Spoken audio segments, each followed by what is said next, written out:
네, 반갑습니다. 정중료 시장점검입니다. 예, 코스피 지수 또 한 이틀 내리니까 금방 또 힘이 없어 보입니다.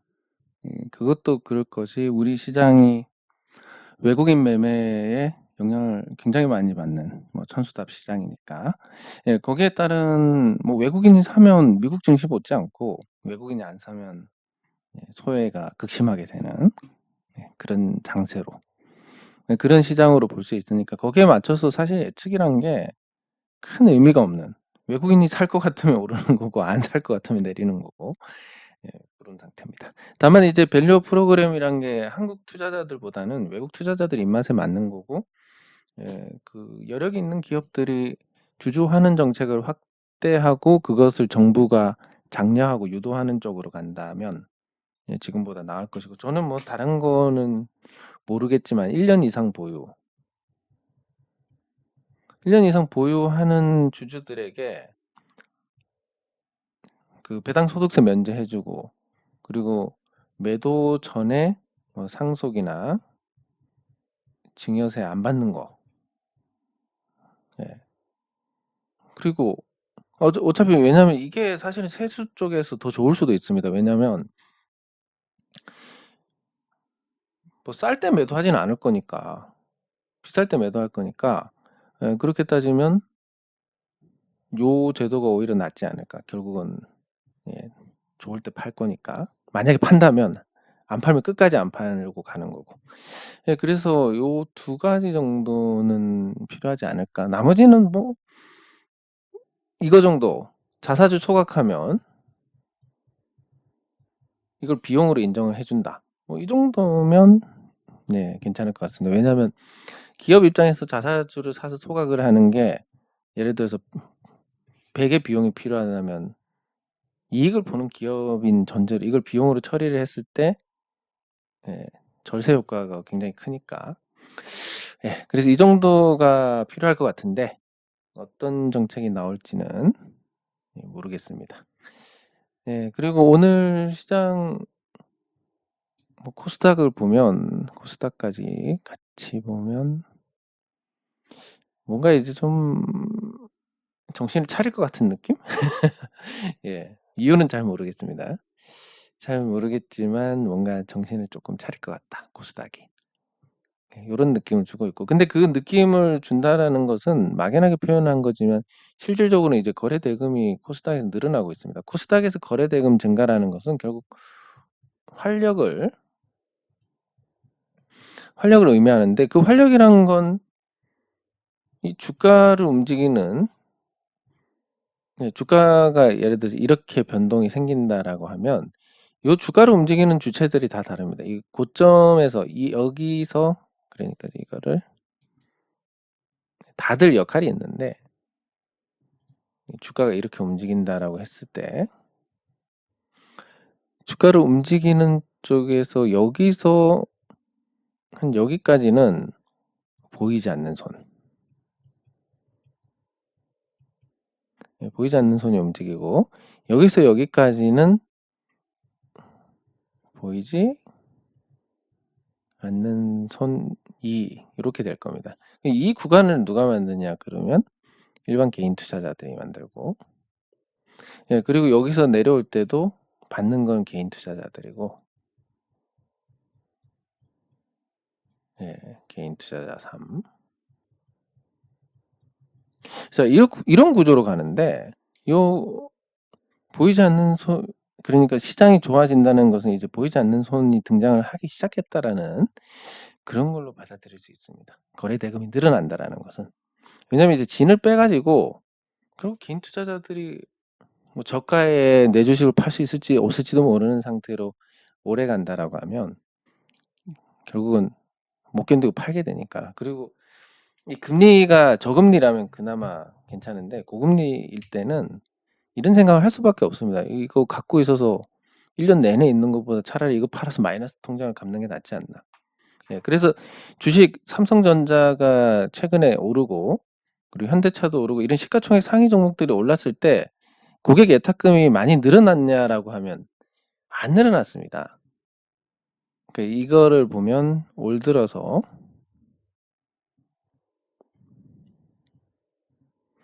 올 들어서 이제 외국인 투자자들이 한 10조 원 정도 주식을 샀습니다. 그러면 고객 예탁금이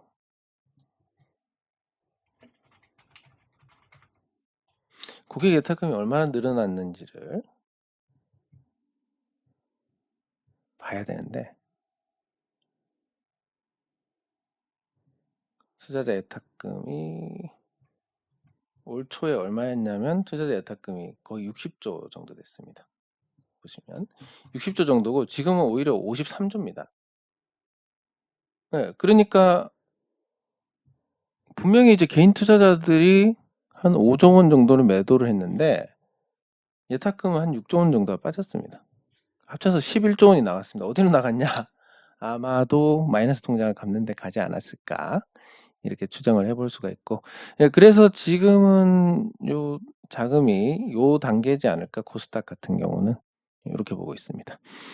네, 그리고 정부 정책이 대형주 위주로 흘러갈 가능성이 크고, 그게 증시 전체에 도움이 된다라고 볼 수 있는데, 왜냐하면 대형주가 올라가면서 매도한 개인 투자자들이 결국은 대형주로 돌아가지 않고 중소형주로 가더라는 겁니다.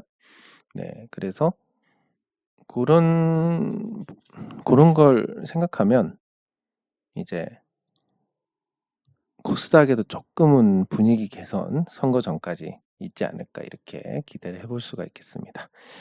네, 그리고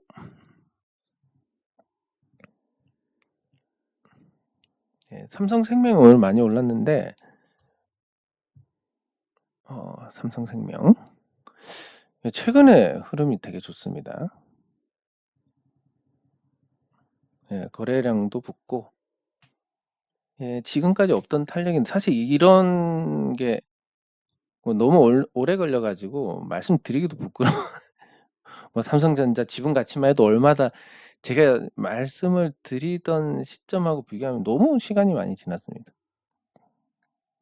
그래서 이게 언젠가는 맞추겠지, 오른다 해서 언젠가는 맞추는 거 누구나 할 수 있고 아무것도 아니기 때문에 이게 올랐다 해서 자랑하고 그런 게 아니라, 요게 오른 거에 대해서 이제 앞으로 더 오를 거냐 아니면 다른 게 오를 거냐, 요런 걸 좀 가늠을 해보는 그런 걸로 봤을 때는 이제 아무래도 저가에서 이렇게 저가가 지나고 상속에 대한 어떤 세율이 결정이 됐기 때문에, 세액이 결정이 됐으니까 그 이후에 이제 주가가 회복하는 건 문제가 없다라고 볼 수 있습니다. 그리고 실질적으로 이제 요 삼성생명이 이렇게 올랐다가 떨어진 게, 말씀드린 것처럼 보험주에 대한 부정적인 평가, 회계 기준이 바뀐다라든지 아니면 저금리가 장기화됐을 때 과거의 고금리로 인한 손실을 보는 상품들, 이 상품들에 대한 또 평가도 금리가 오르면서 다소 나아졌습니다. 그래서 실질적으로 보험주가 오를 만한 환경이 조성이 됐는데, 근데 그게 이제 안 되고 있다가 되기 시작한다, 발동이 걸렸다. 그러면 이제 삼성생명은 다 갖고 있습니다. 저기 자사주가 해당이 되니까 자사주 소각해서 비용으로 인정을 해준다라고 하면, 그리고 소각해도 문제가 없습니다. 지분율이 높기 때문에. 그리고 신세계가 갖고 있는 거는 또 나가야 됩니다. 나가야 되는데 올해 실적이 굉장히 좋았고, 이 실적이 좋았다는 것에 대한 높은 평가가 뭐냐면, 삼성전자 배당금이 삼성생명 실적에 굉장히 큰 비중을 차지합니다. 근데 삼성전자가 좋지 않았음에도 불구하고 실적을 냈다라는 거, 이게 이제 긍정적이고, 그리고 보시면 삼성생명 시가총액이 17조 6천억, 공모가도 아직 안 되는 상태인데 그 사이에 회사 가치는 많이 늘었습니다. 주가가 안 올랐지만 이 순자산을 기준으로 봤을 때, 이게 회계 기준의 어떤 변동이라서 이렇지만 30조에서 45조가 됐을 때 주가는 오히려 역행을 했다. 17년부터 회사 가치가 커졌고 매년 수조 원대의 이익을 내는 회사의 주가가 그냥 빠졌다라는 것은 정상적인 관점에서 보면 굉장히 좋은 박앤셀이다라고 생각을 할 수 있습니다. 근데 우리가 대부분이 그렇지만 오르기 전에는 관심이 없고 오르고 나서 이제 관심을 가지게 되는 상황이고, 저도 마찬가지로 오르고 나니까 언급을 하는, 왜냐면 오르기 전에 언급하면 맨날 똑같은 소리하고 재미없다 이렇게 되니까, 예, 그래서 이런 저평가주들이 움직일 때 삼성생명을 뭐 많이 올랐지만 추격을 해야 되느냐 아니면 다른 걸 찾아야 되느냐. 당연히 저는 항상 다른 걸 찾는다라는 주의입니다. 예, 그래서 요 다른 종목들을 보면 비슷하게 움직입니다. 동종 업계에. 예, 근데 하나생명이 조금 먼저 꺾였습니다. 그래서 뭐 굳이 꼭 보험주를 사야 되겠다라면 삼성보다는 하나생명이 상대적으로 더 가격적인 매력이 있지 않나. 그리고 미래에셋생명도 최근에 많이 올랐다가 부진을 겪었는데, 미래에셋생명 같은 경우는 시장에서 주목한 부분이 이거일 겁니다. 자사주가 많다. 예, 그리고 이거를 소각을 해도 충분히 최대주주 지분율이 높다라는 부분에서 관심을 받았을 텐데, 요거 소각을 하면 실질적으로 이제 순자산에 잡혀 있지는 않습니다. 자사주가. 그래서 소각한다고 해서 뭐가 줄어드는 건 없고, 요거를 소각을 하면서 이 희소 가치가 커지는 주당 순이익이 늘어나고 이런 이제 효과를 보게 될 텐데, 그걸로 굳이 뭐 그런 일이 없다가 갑자기 이게 이슈가 돼서 올라갔다. 그러면 이것 역시 뭐 정책의 방향이 맞든 틀리든 테마성의 상승이다. 그러면 안 올라간 걸 잡는 게 낫다라고 보고, 그러면 아까 말씀드린 이미 올랐기 때문에 사실 제 입장에서는 다 매력이 없는데, 굳이 생명보험주를 사야 되겠다라고 하면 하나생명이 그나마 낫지 않나. 그렇게 말씀드리고 나면 꼭 저거 빼고 다 오릅니다. 항상. 예, 그럼 이제 오늘 좀 이슈가 됐던 종목들을 봤으니까, 예, 요거 뭐 소문에 대해서 말씀드리면 이 종목이 이제 제가 거주하는 데 근처에 있습니다. 여기 있는데, 이 신성 ST라는 회사 자동차 부품 회사고 가까운 데 있다 보니까 소문을 들었습니다. 소문이 뭐였냐면, 요때 한 3만 원 정도 할 때 들었는데, 한 4만 5천 원 가면 팔아라. 예? 사서. 요런 얘기였습니다. 당연히 뭐 아시다시피 저는 뭐 당연히 될 거는 의심하고 안 될 거는 또 돕속 역주행을 하는 사람이기 때문에 당연히 안 샀고, 이게 상장하고 얼마 안 됐고, 그래서 요 상장하고 얼마 안 돼 가지고 주저앉은 종목인데, 이걸 뭔가를 한다? 예, 쉽지 않을 것 같다라는 생각을 했습니다. 그렇다고 뭐 이 회사의 가치가 좋으냐? 안 좋습니다. 예, 안 좋으니까 그래서 그냥 넘겼는데 뭐 쭉쭉 달려갑니다. 근데 이거에 대한 어떤 해석을 해보자면, 요 상장했던 공모가 초기 가격을 넘기면 당연히 모든 주주들이 수익일 것이기 때문에 쉽게 달릴 것이다. 쉽게 올릴 수 있을 것이다 라는 게 첫 번째였을 것이고, 두 번째는 이렇게 많이 올라간 거, 뭐 들었던 소문하고 다르게 이렇게 많이 올라간 거는 결국은 뭐냐면 사는 사람이 없기 때문에. 받아주는 사람이 없으니까 어떻게 합니까? 받아주는 사람이 나올 때까지 올립니다.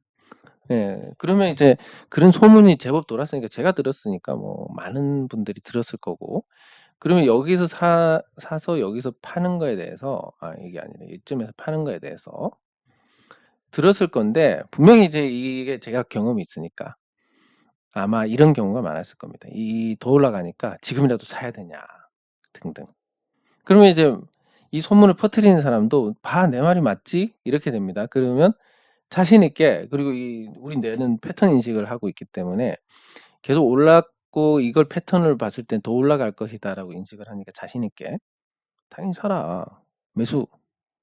지금이라도 사야 된다. 뭐 이렇게 했을 겁니다. 그래서 이제 매수세가 어느 정도 붙으니까 어떻게 됩니까?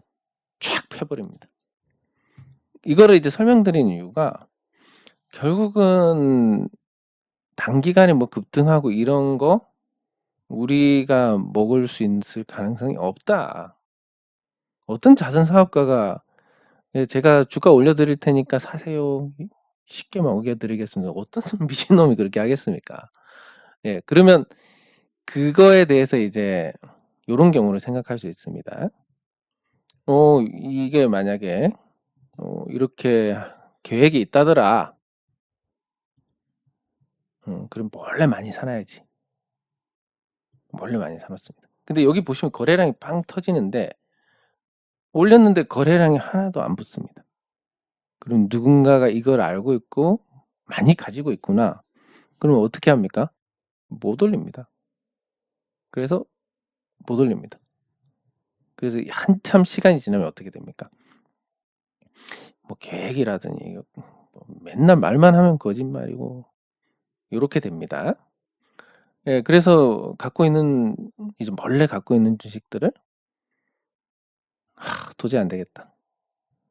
정리를 해야지. 다음에는 본전 보면 정리해야지. 뭐 요런 정서가 이제 완전히 자리 잡았을 때 뭐가 빵 하면 그러면 이런 이제 거래량이 만들어지면서 요걸 다 먹게 됩니다.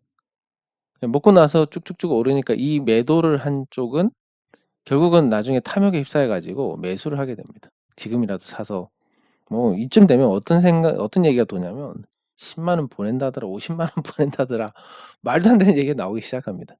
근데 오르는 걸 보고 있으면 손가락이 움직이게 됩니다. 클릭을 하게 되고 터치를 하게 되고 매수를 하게 됩니다. 그러면 이제 오늘과 같이 쫙 펴버리는 일이 생기게 된다.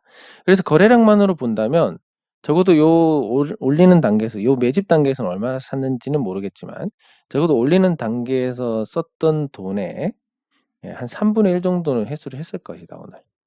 근데 썼던 돈의 평균을 따져보면 한 4만 원 정도 될 것이고 매도 단가는 평단가로 74,300원부터 쭈루룩 때렸으니까 요 중간이라고 치면 한 65,000원 정도 됩니다. 그러면 요거를 이제 3분의 1을 정리했다 하더라도 65,000원에 팔았기 때문에 실질적으로 자금 측면에서는 절반 정도를 회수를 한 셈이 됩니다. 그럼 나머지 절반을 이렇게 내리면서 이제 반등도 한 번씩 주고 이렇게 털어 나간다라고 하면 그래서 요 단가 이상에만 털면 이제 굉장히 성공적인 뭐라고 해야 되나 보이지 않는 손에 성공적인 마사지가 된다. 그럼 결국은 이런 자리에서 물리는 투자자들은 약도 없습니다. 근데 만약에 물린 사람이 여기 생각보다 적다. 그럼 더 올립니다. 누가 덤빌 때까지. 예. 그래서 뭐가 됐든 우리가 미리 티 안 나게 조금씩 사놔서 이렇게 올라가서 먹는 거는 이론적으로 가능하겠지만 내가 돈을 여기 몇십억 때려 박아서 이런 생각 하지 않습니까? 이때 내가 전 재산 다 긁어가지고 한 30억 박아놨으면 여기서 한 70, 90억 정도 됐을 텐데 아니 이게 들어가면 이게 오르냐 이 말입니다. 절대 그런 일이 없습니다. 그래서 뭘 많이 사놓고 이런 걸 기다린다 그러면 절대 올라가지 않습니다. 결국 내가 팔아야 올라간다는 게 진리고 예, 그래서 급등주에 대해서 지나고 나면 뭐 여기서 사서 여기서 팔았다 난 이걸로 돈 먹었다 쉬운데 실질적으로 계좌 까보라 그러면 깔 수 있는 사람 거의 없을 겁니다. 왜냐면 그렇게 먹을 수가 없으니까 구조적으로. 이렇게 그 설명을 드려서 이해를 하셨으면 예, 다행이고 아니면 제가 다음 기회에 또 설명을 드려서 이해를 하실 때까지 말씀을 드리겠습니다. 예, 댓글 확인하도록 하겠습니다. 예, 그래야 되는데 참 이게 참 뭐랄까 그게 쉽지가 않습니다. 이 가식으로 아니면 허세로 자신 있다 하는 거는 모르겠지만 저는 잘 못합니다. 예, 그래서 지금 기가 죽어 있는데 사실 오늘은 뭔가 좀 해법을 하나 찾은 게 있어가지고 조금 나아졌습니다. 예, 감사합니다. 예, 감사합니다. 항상 뭐 요즘 같은 경우는 진짜 제가 사는 힘이 됩니다. 이 댓글들이. 예. 네, 감사합니다. 그리고 우리가 이 활동하는 많은 부분들은 예, 감사합니다. 시장의 영향을 많이 받습니다. 시장이 좋으면 이제 훨씬 많은 분들이 또 같이 기분을 나누실 것이고 또 여기 댓글도 더 많이 달릴 것이고 그렇지만 그거는 뭐 재밌어서 하는 거고 기분 좋아서 하는 거고, 지금 이렇게 댓글을 다시는 분들은 정말 주식 꼴도 보기 싫은 상태. 그리고 이거 들어봤자 뭐 그래서 뭐 돈을 벌 수 있는 게 나오냐? 당연히 그런 상태입니다. 그런 상태임에도 불구하고 어떤 개인과의 약속이라든지 자신과의 약속이라든지 아니면 그래 나는 너를 이해한다, 뭐 이런 마음일 수도 있고, 응원하는 마음일 수도 있고, 뭐가 됐든 이 시장에서 이런 상태에서 댓글을 다시는 분들은 정말 나중에 크게 되실 겁니다. 크게 잘 되실 거고 그럴 수밖에 없으실 겁니다. 그러면 우리가 이제 마지막으로 종목을 하나 살펴보고 마무리하도록 하겠습니다. 이거 이제 저평가주들이 대형주 위주로 움직였기 때문에 개인적으로는 그 중형주로 옮겨오지 않을까 이렇게 생각하고 있습니다. 그래서 대한제분이 이제 좀 저평가주들 중에서 반응이 올 때가 되지 않았을까? 이런 생각을 하고 있는데,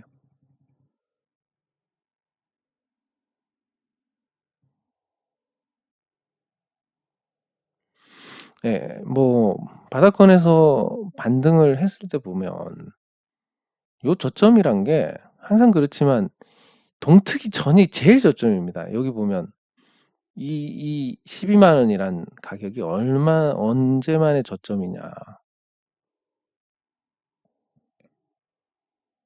심지어 뭐 코로나 때 제외하면 없습니다. 12만 원이. 그래서 굉장히 낮은 가격까지 밀렸다. 이때 이 주주들의 심정이 어땠겠습니까? 와, 미친, 그냥, 아니 뭐 실적도 좋고 가치도 좋고 뭐 곡물 가격도 오른다고 하고, 도대체 뭐 때문에 이게, 멀쩡한 회사인데 신저가입니다. 52주 52주 신저가인데, 와, 미치고 팔짝 뛰겠네 하는 심정이 들었을 겁니다. 이 시점에서. 지금 올라갔을 때 이제 마음이 많이 보상을 받으셨겠지만 아직 뭐 시작도 안 했으니까 더 올라갈 거고, 그랬지만 요 신저가일 때 이 심정이 굉장히 좀 좋지 않으셨을 거라고 추정을 합니다. 그래서 그런 걸 감안했을 때 이 대한제분 같은 경우는 지금 대형주들의 저평가주들 중에서 대형주가 움직였을 때 반짝했고, 그리고 이제 뭐 60주선 돌파가 트릭으로 나오다가 이제 추세선 자체가 방향을 틀게 되는 수순으로 가고 있습니다. 이게 방향을 틀면서 이제 뭐 월봉에서도 신호가 나올 것이고, 그리고 연봉에서도 이제 시작입니다. 5년선 위로 올라가서 타기 시작하면 요런 형태의 흐름이 나올 겁니다. 요 5년선 위로 타서 랠리가 나올 겁니다. 이게 이제 자연스럽게 움직이는 종목들은 이게 어떤 심리의 수순이라고 보시면 되고, 뭐 아까 말씀드린 보이지 않는 손이 움직이는 건 또 다른 개념이지만, 그래서 여기서 이제 여기 보시면 올라타고 나서 어쨌든 이런 일시적이라도 이런 시세가 나옵니다. 그래서 뭐 올해 내년 대한제분은 많이 좋지 않을까. 그리고 그 사이에 좀 속상했던 부분들은 보상을 받으시지 않을까 하는 생각을 해보게 됩니다. 네, 장종용 시장 점검은 여기서 마치도록 하겠습니다. 수고하셨습니다.